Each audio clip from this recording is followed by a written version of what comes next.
Scene 4. 3 days later, the charity gala. Marcus spent 3 days thinking about the bet.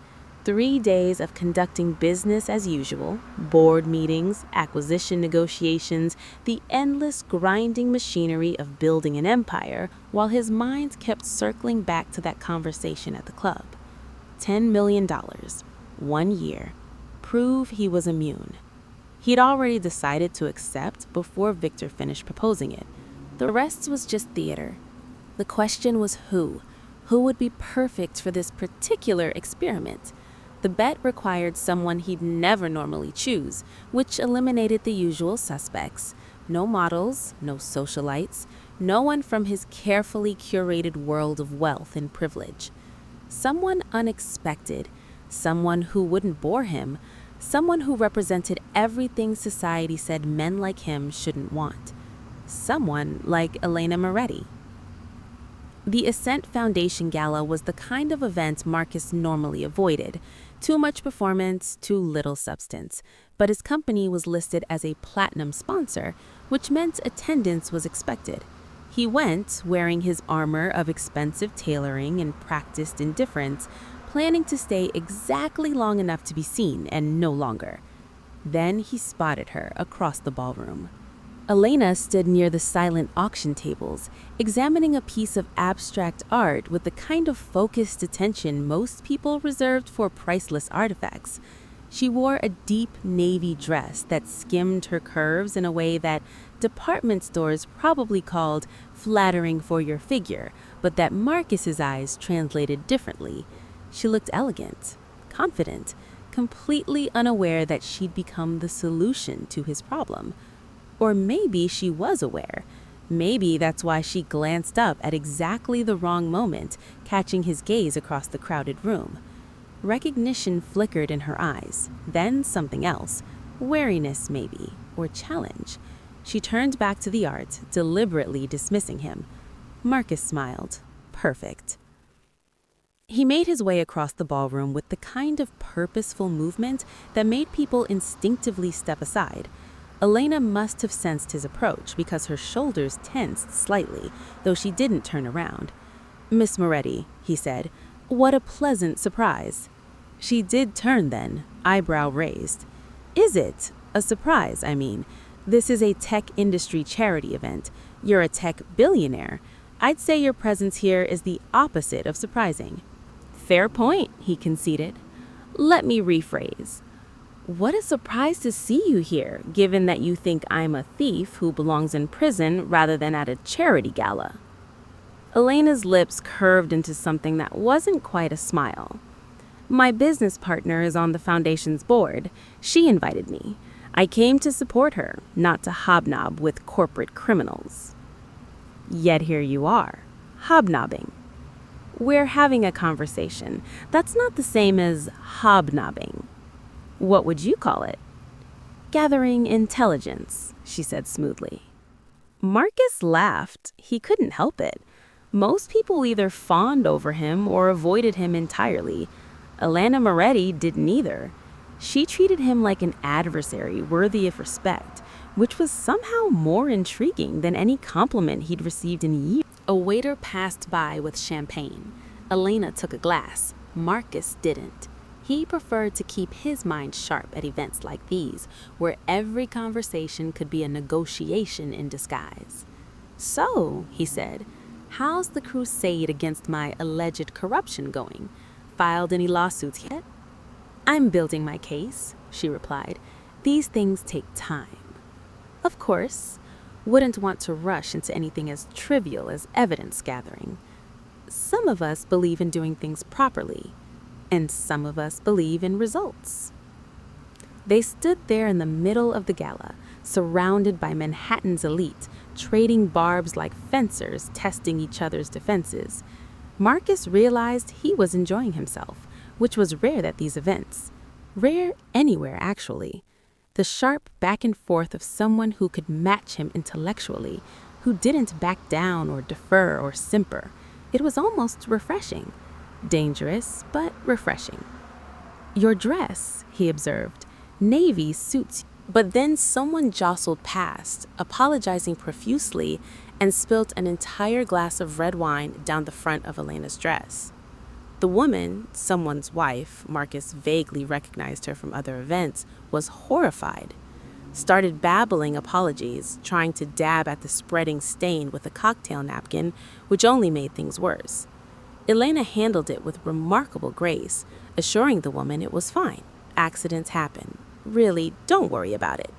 But the dress was ruined, and Elena's expression beneath the polite reassurances was devastated. Marcus made a decision. "Come on," he said, taking her elbow. "There's a balcony on the east side. You can clean up there without an audience." Elena started to protest, then seemed to realize he was right. The alternative was standing in the middle of the ballroom with wine soaking through her dress while everyone stared. She let him guide her through the crowd, past the curious looks and poorly concealed whispers. The balcony was mercifully empty. Cold spring air hit them as soon as Marcus opened the door, making Elena shiver. He shrugged out of his jacket without thinking, draping it over her shoulders. She looked up at him. They stood there for a moment, not quite looking at each other, both staring out at the Manhattan skyline instead. The city glittered below them, a million lights representing a million lives, all of them moving forward with the kind of blind momentum that pretended tomorrow was guaranteed.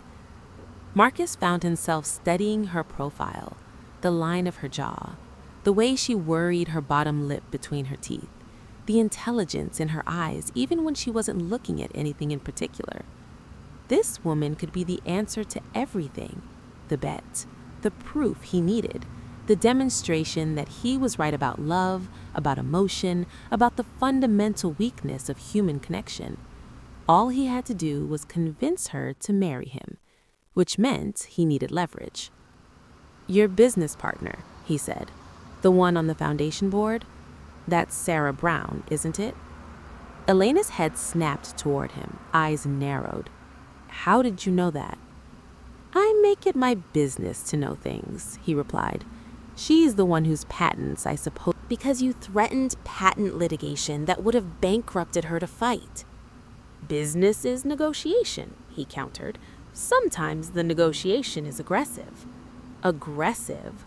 Elena repeated, her voice sharp enough to cut. "You threatened to tie her up in court for years. You convinced her board members that fighting you was hopeless.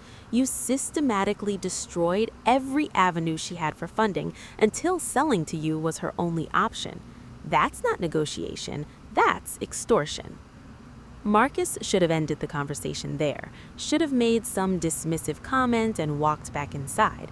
But something about Elena's passion, the way she defended her friend with such fierce loyalty, made him want to push back, made him want to make her understand. "Those patents were being wasted," he said. "Dr. Brown is a brilliant scientist and a terrible businesswoman. Under her leadership, those algorithms would have helped maybe a few 100,000 people. Under mine, they're integrated into systems serving millions. I did the world a favor."